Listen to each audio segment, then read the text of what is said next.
Congratulations. Thank you.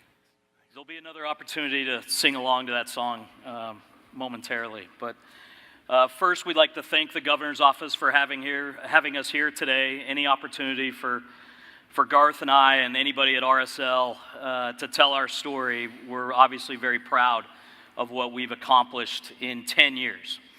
And just to let everybody know, maybe you weren't at Rio Tinto Stadium a couple days ago, but here's where we are right now. We've had two of our high-profile players in Brazil for the World Cup, Kyle Beckerman, Nick Raimondo. We had a third player break his foot in Costa Rica's camp just a couple days before the World Cup, Alvaro Saborio, our all-time leading scorer. We are on pace right now with 5 games left to become the highest-scoring team in our club's 10-year history. We had 5 goals Friday night against our rival Colorado. It's only the third time in 315 MLS games that we've scored 5 goals in a game, 4 times 5 or 6.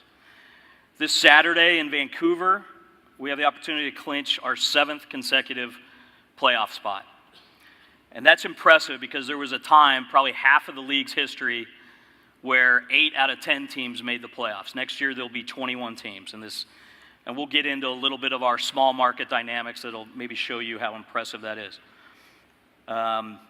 Friday night's game against Colorado on national TV was our 12th consecutive sellout and our 13th in 15 games this year. We will play to about a 99.5% capacity clip at Rio Tinto Stadium this year.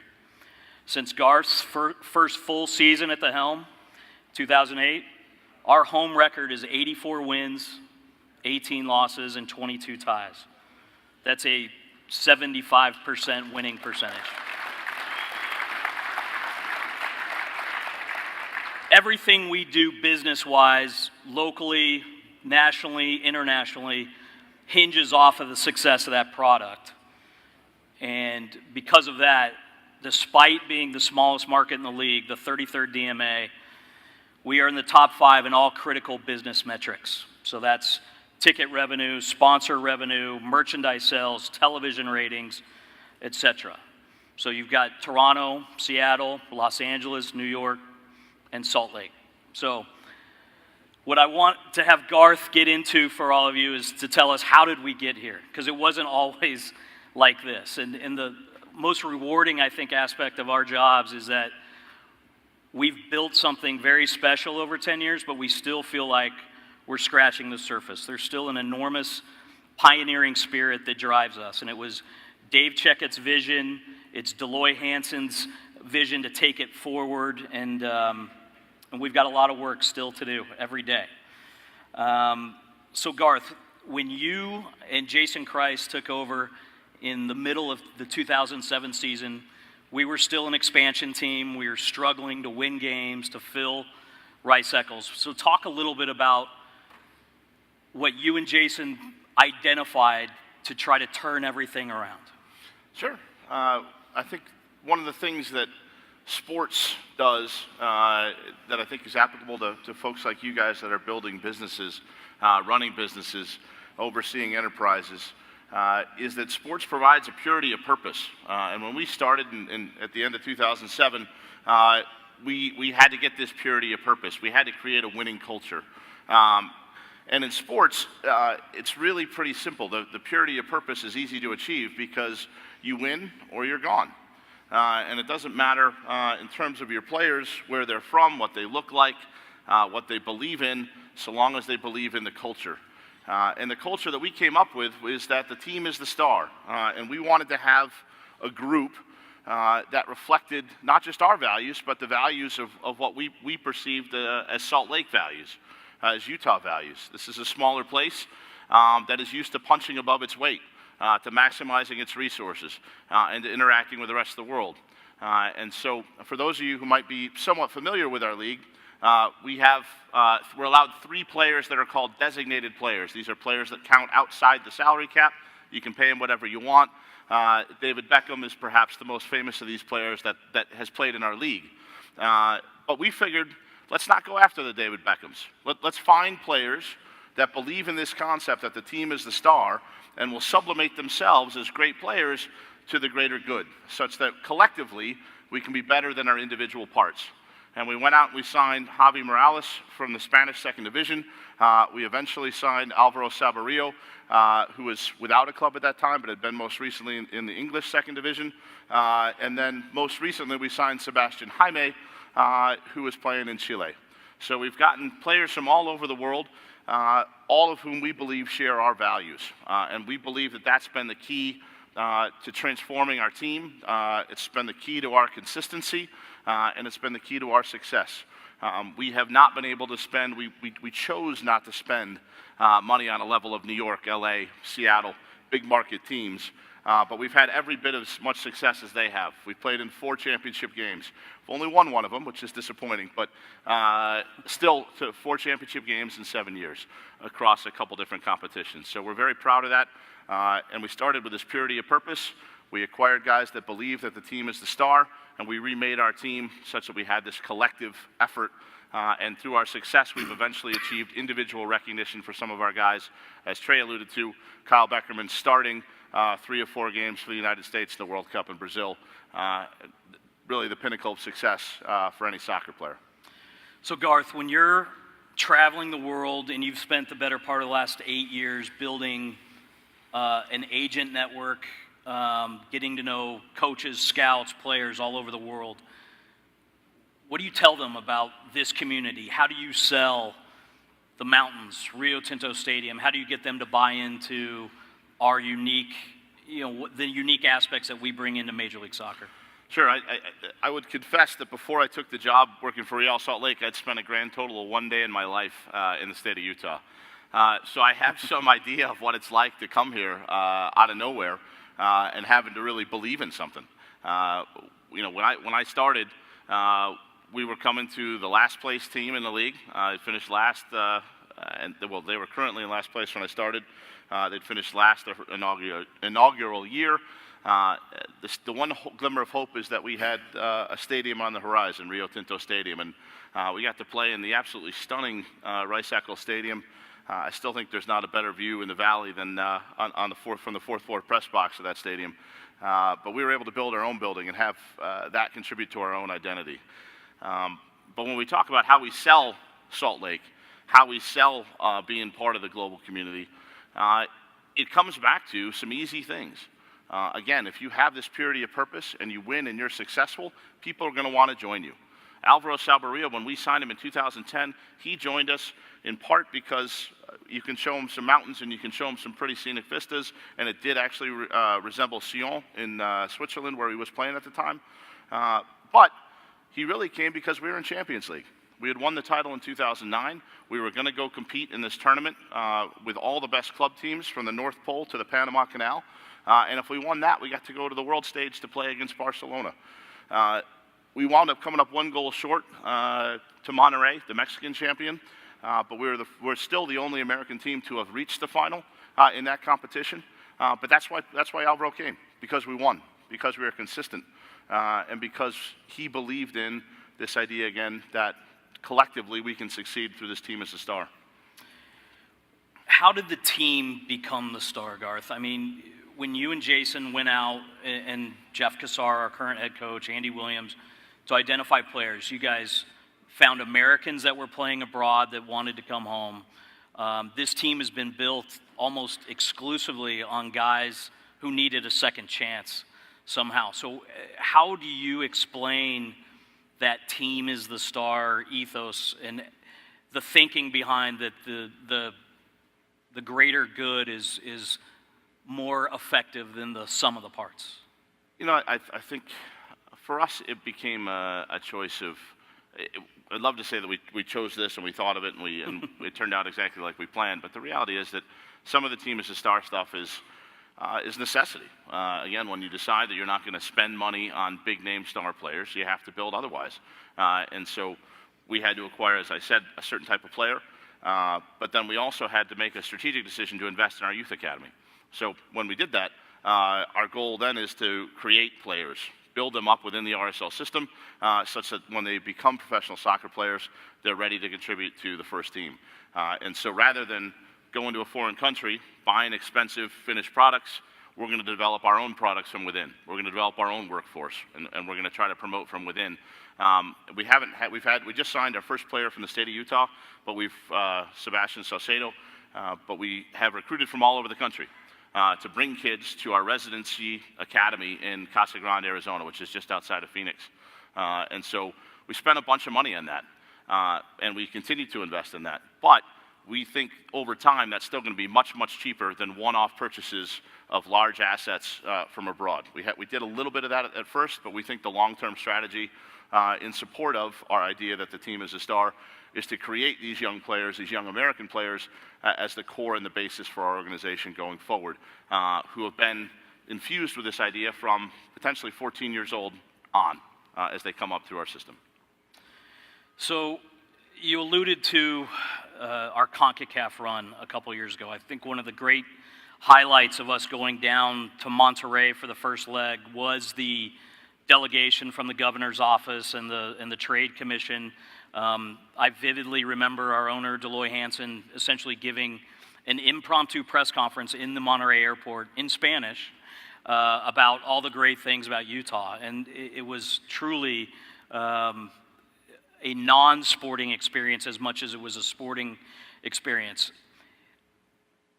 What were some of the things that maybe were going through your head, the locker room's head, in terms of this small team from Salt Lake City, Utah, flying the flag for the league, for the country, like you said, with a berth to maybe go play against Barcelona and Japan on the line, and all that opportunity that represented really in our 6th or 7th season? I think one of the ways to illustrate that is tell a little story. We get to Monterrey, and we have to train. We get there a couple days before the game. And, you know, Mexico's not always the safest place. And soccer players are pretty high profile, and they can be targeted for some of the violence. And we wound up practicing at a school with cement walls with barbed wire on top. And you know, one guy with a gun at the door, and it's just kind of weird. You walk into this pristine grass field. It's even got bleachers, and you know that kids play on here sometimes. But we're traveling, basically with not a military contingent, but with heavy security. Thinking, how is this going to go when we walk into this? The Monterrey Stadium is built up, and there's a track around it. So you have a little bit of distance from the crowd, but it's a pretty intimidating venue to play in.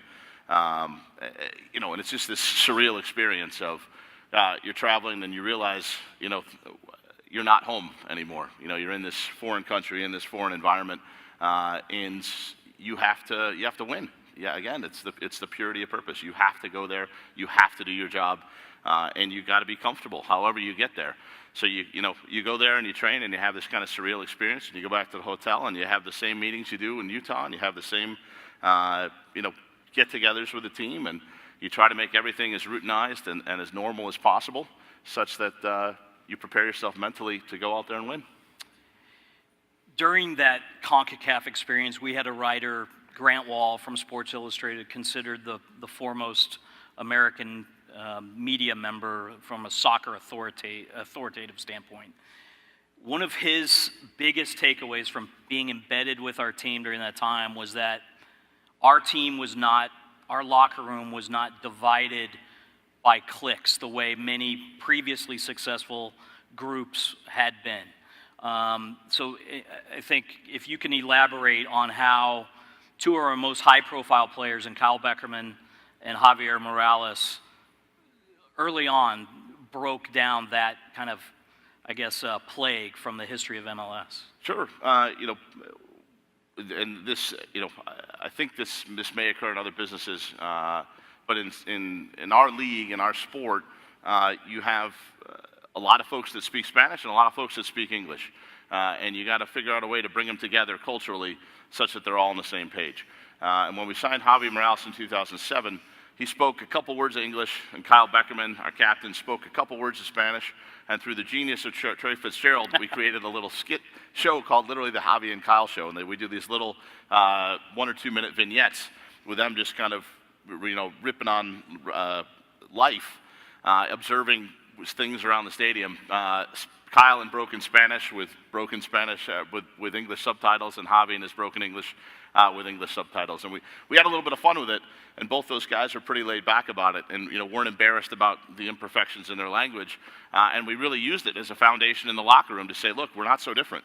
Although we come from dramatically different places and different cultures and different backgrounds and different educations, we can all work together here. Maybe you're going off and you're going to maybe you're going to a salsa bar as opposed to a cafe or something like that after practice. But, you have this commonality of purpose, and you have this ability to play together and work together. And if we all do that, again, we'll have a lot more fun doing it. So I give both of those individuals credit, and I think part of what we have done, and to contribute to this, is that we've identified individuals of good character as well as good work ethic who, again, believe in this greater culture. So it all comes back again to having this unified purpose and trying to identify each individual worker to believe in this and then to support it and move it further.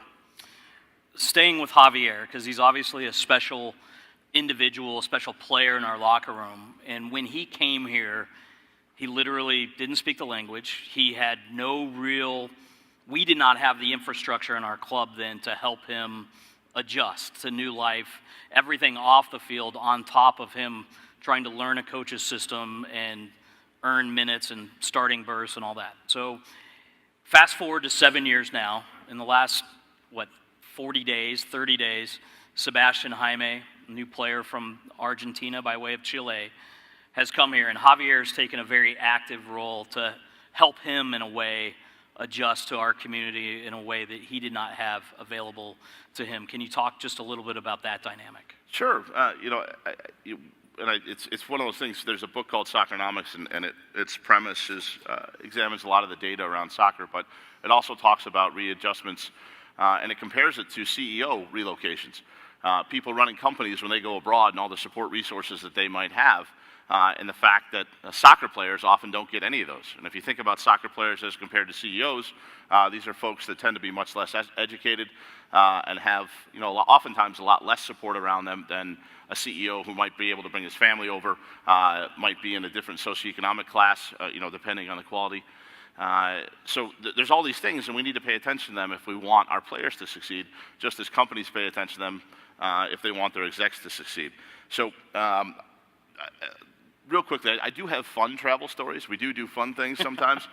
When we signed Kenny Juker back in 2008, I got to go to William Wallace's castle because it was a little village right next to where Kenny was playing. So you do fun things like this, but when we flew down to Chile to find Sebastian Jaime, that one wasn't so fun.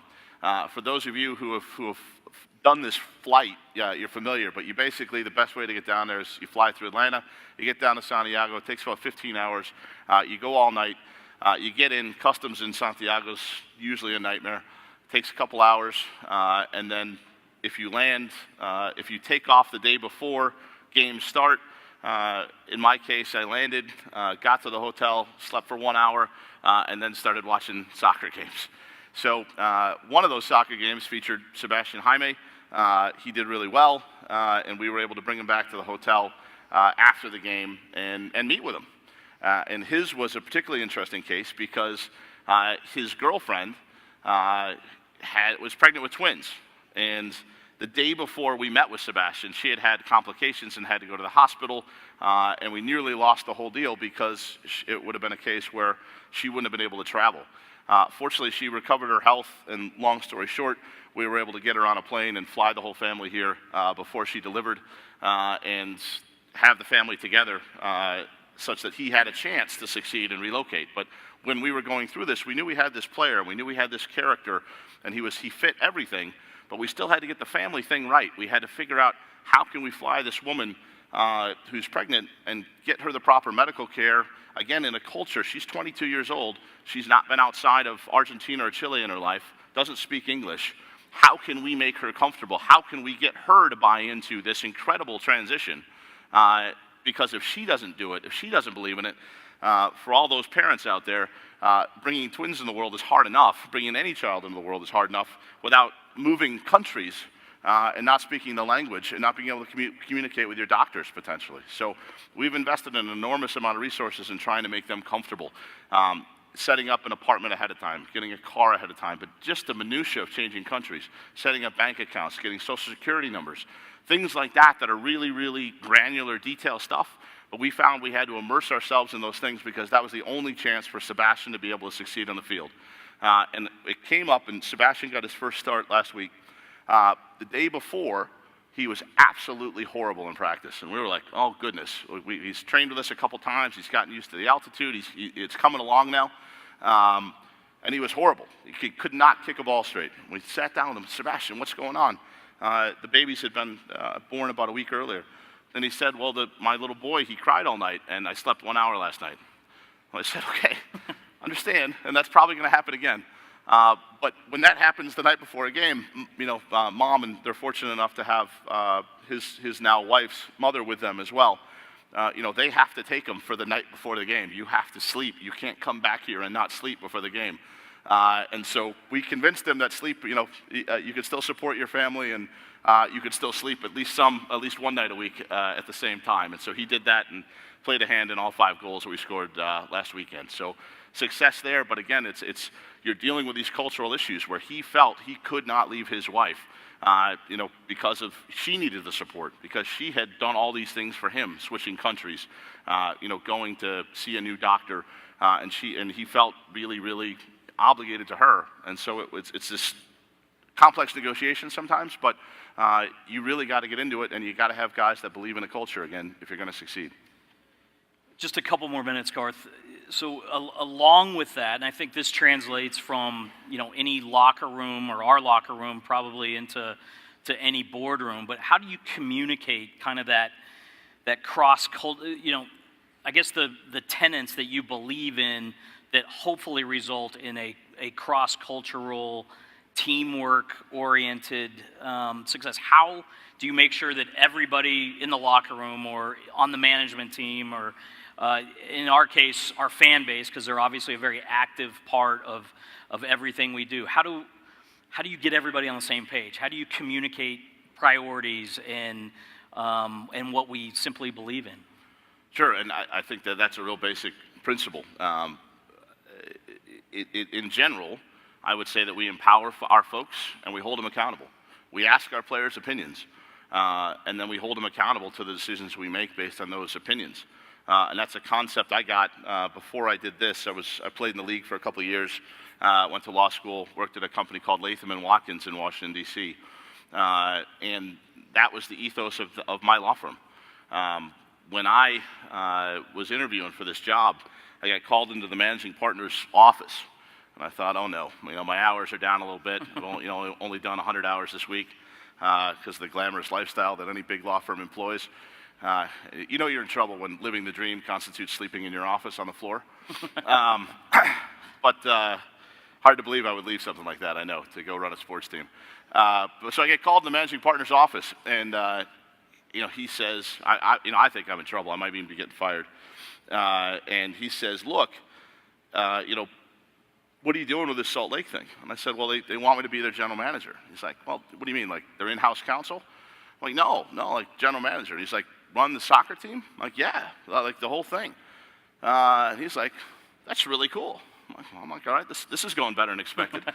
And he said, look, I'll make you a deal. I will help you negotiate your contract with Real Salt Lake personally. And in exchange, I want to use you on every recruiting piece of literature that we do for the next decade. I said, you got a deal. And I've come back and I've spoken at Latham a number of times to their new associates coming in. And I've consistently promoted Latham & Watkins all over the place, in part because of that culture, because the managing partner of the firm took time for a lowly associate to help him, to help me actively in my career, because he thought it was a cool thing. Rick Bernthal, had this management idea that you empower all your employees and you hold them accountable. So the junior associate working on whatever enormous multi-million-dollar deal we were doing, you might only own 1% of that case or that deal, but you better own that 1%, and you better knock it out of the park, and you're going to be held accountable for your 1%. whether that's just something as silly as filing a document or organizing the right sentence to lead off the important memo. You own that, you're empowered to do that, you're responsible for that, and you'll be held accountable for that. And every detail matters, and I've tried to take that management culture and bring it to RSL. And so we include our players, we include our staff. We want everybody involved in as many things as possible. We want as many viewpoints. We're going to try to garner a consensus through those viewpoints. And then obviously at the end of the day, leadership is making decisions. And we do that, but we empower our people and we hold them accountable. Thanks, Garth.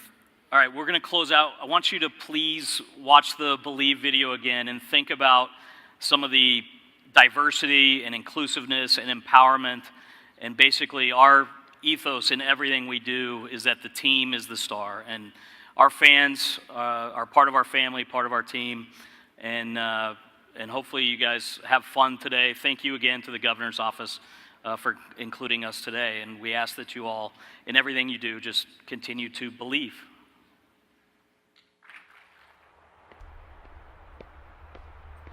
If you believe, then just stand up on your feet and shout it loud, Riel. Here at the riot, the battle hymn's begun. We're here for RSL.